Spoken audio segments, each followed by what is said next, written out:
Bonjour, nous sommes le 2 janvier, lundi 2 janvier, en vous souhaitant encore tous mes meilleurs vœux de bonne, sainte et belle année. Nous fêtons aujourd'hui deux figures importantes de l'Église orientale, Saint Basile le Grand et Grégoire de Nazianze, tous deux compatriotes nés à Cappadoce, unis par une très grande amitié. Ils fréquentaient ensemble la même école à Athènes. Ils sont arrivés dans les années 350 dans cette cité prestigieuse qui attirait tous les étudiants. Mais en fait, ils étaient animés pas seulement par une passion commune pour les lettres et la philosophie, mais surtout par Dieu. C'était déjà des chrétiens tout à fait exemplaires. Avec lui, dira Grégoire, je partageais les études, logement, réflexion, et si un peu d'emphase m'est permis, nous formions un couple qui ne passait pas inaperçu en Grèce. Tout était commun entre nous, nous n'avions qu'une âme qui liait nos deux corps séparés.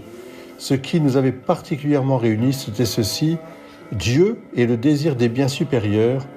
En effet, dès que nous parvînmes à être assez hardis pour exprimer ce qu'il y avait jusqu'au fond de nos cœurs, ce désir resserra le lien qui nous unissait. Car l'identité de vue est une garantie de l'union. Alors je crois que c'est très important ça, parce que de fait, nous marchons tous ensemble vers une même direction.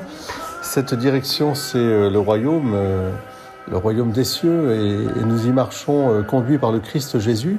Et cette communion au Christ Jésus est la racine de toutes nos communions entre nous et de notre amitié, de notre belle amitié. Je pense qu'il y a là quelque chose de très consolant et à apporter aussi à nos frères et sœurs que nous rencontrons.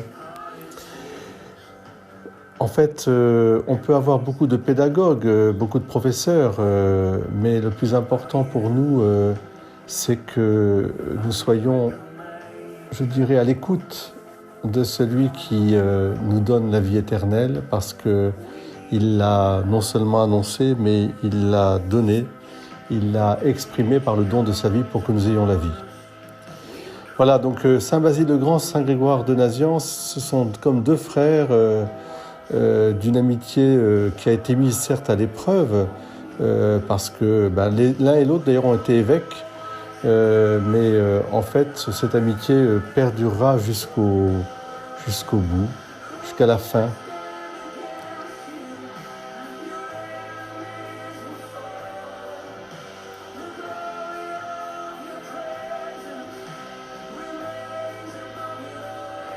Je vous souhaite une très belle journée aujourd'hui, en ce 2 janvier.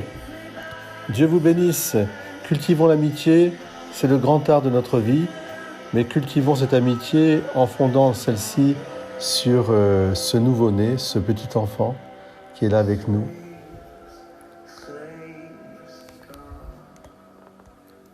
Quand Basile mourra, Grégoire de Nazianze lui fera un éloge funèbre tout à fait magnifique.